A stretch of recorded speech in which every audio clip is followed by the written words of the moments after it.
Hi, I am Fumi. Welcome to my 2024.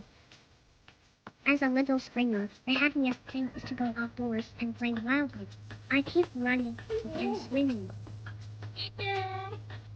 Enjoy your freedom. By the way, picking up twigs is my hobby.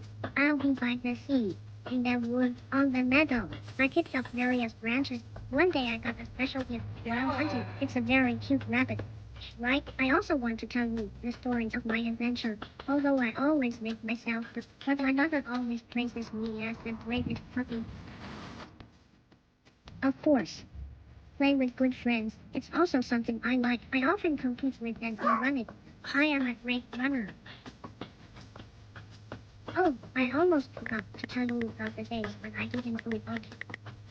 My mother would make different poses for me at home. She would always secretly take pictures of me when I was sleeping. Sometimes she would hug me for a long time for no reason. Oh, I also held a 2-year-old birthday party. And my highlight moment. This is the end of this year's story. See you next year. So, what do you think you'll do? How are you going to spend your life?